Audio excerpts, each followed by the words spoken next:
Tujuan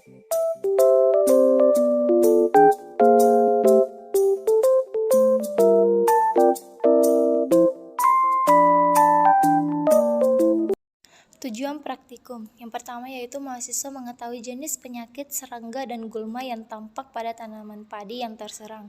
Kedua, mahasiswa mampu melihat langsung penyakit serangga maupun gulma dengan turun langsung ke lapangan. Selanjutnya yaitu teori. Serangga adalah hama yang sangat akut, tidak ada satupun hama yang baik. Semua hama adalah perusak, menyerap semua kandungan nutrisi dalam tumbuhan sehingga tumbuhan terhenti untuk berkembang dengan baik dan akhirnya mengalami kerusakan. Yang kedua yaitu penyakit. Organisme yang mengganggu tanaman budidaya sehingga pertumbuhan dan perkembangan tanaman budidaya terhambat. Dan yang ketiga yaitu gulma. Gulma merupakan rumput liar yang sering tumbuh di sekitar tanaman yang dibudidayakan.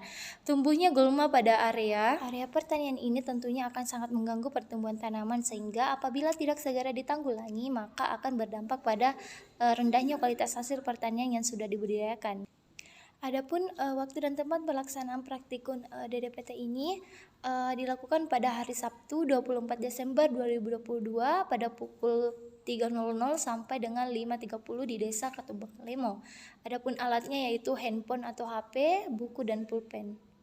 Oke, baik, yang pertama yaitu serangga pada tanaman padi. Saya mengambilnya serangga capung. Nama Latin dari capung yaitu Anisopetera, nama Indonesianya capung. Sedangkan nama di daerah saya sendiri, saya biasa menyebutnya dengan sebutan julung-julung dengan tanaman inang padi. Capung ini termasuk ke dalam ordo Ordanata, genus Panthala dan spesies Panthala flavensis fabricius. Selanjutnya yaitu di kertas warna hijau ada bioekologi. Capung tergolong serangga karnivora yang memangsa serangga kecil lain seperti lalat, kutu daun, weren, bahkan kupu-kupu. Sebagai predator, capung berperan penting dalam keseimbangan ekosistem yaitu memakan serangga pengganggu tanaman. Pada bagian bawah di kertas warna biru ada gejala serangan. Capung termasuk serangga predator yang merupakan musuh alami bagi berbagai hama tanaman padi. Akibat serangannya yang kuat dapat merobek badan mangsanya bahkan dapat menimbulkan kematian. Nah, di sebelahnya ada pada kertas warna kuning peranannya di alam. Nah, capung dapat berfungsi sebagai predator baik dalam bentuk nimfa maupun dewasa dan memangsa berbagai jenis serangga serta organisme lain termasuk serangga dan hama. Capung memangsa lalat buah yang merusak mangga, di sawah capung melahat walang sangit dan berbagai hama lainnya, sedangkan di perkotaan capung mengurangi populasi nyamuk yang membahayakan manusia. Selanjutnya di kertas warna hijau ada metamorfosis pada capung. Capung adalah hewan yang mengalami metamorfosis tidak sempurna dalam siklus hidupnya. Hal ini karena capung tidak mengalami stadium pupa. Daur hidup capung dimulai dari telur dan menetas selalu berkembang menjadi serangga muda atau nimfa. Bagian bawahnya itu ada tipe antena pendek yang berbentuk rumput, kaki yang berkembang baik. Sedangkan bagian tipe alat mulutnya itu pengunyah. Selanjutnya yang kedua yaitu serangga belalang, nama Latin Oxia spp, nama daerah KKD, tanaman inangnya yaitu padi. Belalang tergolong dalam ordo Orthoptera, genusnya yaitu Atractomorpha serta spesiesnya adalah Grylidae dan Pyrgomorphidae. Gejala serangan yang terjadi pada belalang yaitu pada tanaman fase vegetatif, larva memotong bagian tengah anakan, menyebabkan pucuk layu, mengering, dan pada akhirnya mati pada fase generatif, serta menyebabkan malai muncul putih. Selanjutnya, bioekologinya adalah belalang memakan daun, merusak tepi daun atau memakan sebagian besar daun. Mereka juga menggigit pucuk dan sering memotong malai. Kemudian peranan di alam belalang adalah kalau musim panen padi tiba, belalang akan banyak menghinggapi rumpun padi, membantu memakan hama-hama kecil padi. Kemudian metamorfosis belalang. Belalang mengalami metamorfosis tidak sempurna dengan tahapan telur, nimfa, serta imago. Tipe alat mulut belalang adalah penggigit atau pengunyah. Dan yang terakhir, tipe antena lebih pendek dari tubuhnya dan juga memiliki ovipositor pendek. Selanjutnya yang ketiga yaitu mengenai penyakit pada tanaman padi. Adapun jenis patogennya yaitu jamur, nama patogennya yaitu Helminthosporium oryzae. Kemudian nama penyakitnya yaitu bercak daun, adapun bagian yang bergejala yaitu pada bagian daun. Kemudian gejala penyakit adanya bercak berwarna coklat pada permukaan daun.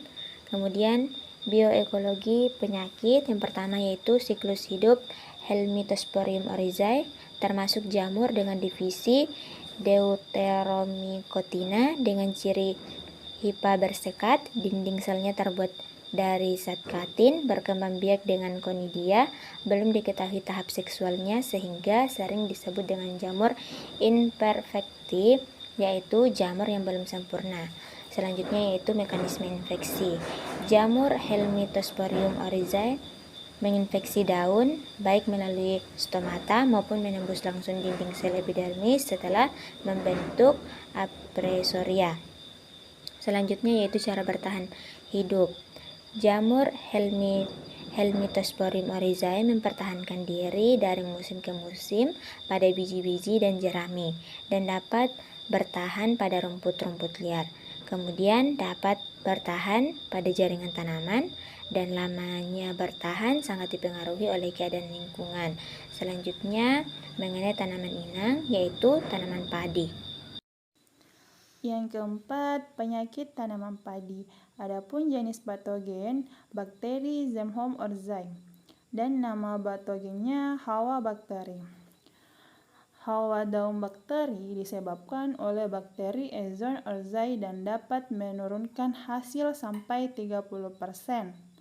Penyakit dapat terjadi pada musim hujan atau kemarau yang basah, terutama pada lahan sawah yang selalu tergenang, dan dipupuk hingga tinggi 250 kilo urea atau per hektar. Adapun bagian bergejala itu bagian daun, dan gejala penyakit ketika kekurangan kalium, daun menguning yang dimulai dari tepian. Pembuluh daun utama tetap menjadi warna hijau tua, daun mengeriting, dan pertumbuhan terlambat. Dan jika kekurangan nitrogen, perubahan warna daun menjadi hijau pucat, tangkai, dan mudah. Dan pertumbuhan daun terhambat, dan tanaman terlihat panjang dan kurus. Adapun bagian biokologi penyakit. Penyakit ini dapat menyerang pada saat persemaian dan dapat mengakibatkan tanaman mati karena busuk pada kaicopotik, batang, dan akar. Serangan juga dapat terjadi pada daun dan buah. Apabila bulir padi terserang maka butuhnya akan menurun. Dan mekanisme infeksi. Bakteri Ensomat enzaes menginfeksi tanaman padi melalui luka pada daun dan stamata daun dan selanjutnya masuk ke kiotofit dan merusak daun. Dan terakhir cara bertahan hidupnya, serangan oleh bakteri dapat terjadi pada fase vegetatif dan generatif yang mengakibatkan kerusakan tanaman serta menurunkan hasil produksi tanaman padi. Bahkan dalam serangan berat dapat mengakibatkan terjadinya POS. Selanjutnya yang kelima mengenai gulma yang ada pada sekitaran tanaman padi yaitu gulma rumput belulang. Nama ilmiah Elusine indica L. Garden, nama daerahnya Galandrum. Ciri khas dari gulma rumput belulang yaitu berwarna hijau, aroma bau tidak terlalu menyengat, bentuk daun memanjang, memiliki batang datar dan tidak berbulu. Habitat dari gulma belulang ini yaitu di daerah yang hangat dan basah. Rumput belulang ini termasuk gulma rumput-rumputan. Dan yang terakhir, gulma yang mengganggu pada tanaman padi yaitu rumput teki. Nama ilmiahnya Cyperus difformis, nama daerahnya Ropong. Ciri khasnya yaitu warna bunganya berwarna hijau, aroma baunya tidak terlalu menyengat. Bentuk daunnya itu tunggal, berbentuk lanset, pelepah daun memeluk pangkal batang, ujungnya meruncing, tepi rata. Bentuk batangnya itu seperti berbentuk segitiga, membentuk ubi, batangnya lunak, dan berwarna hijau pucat.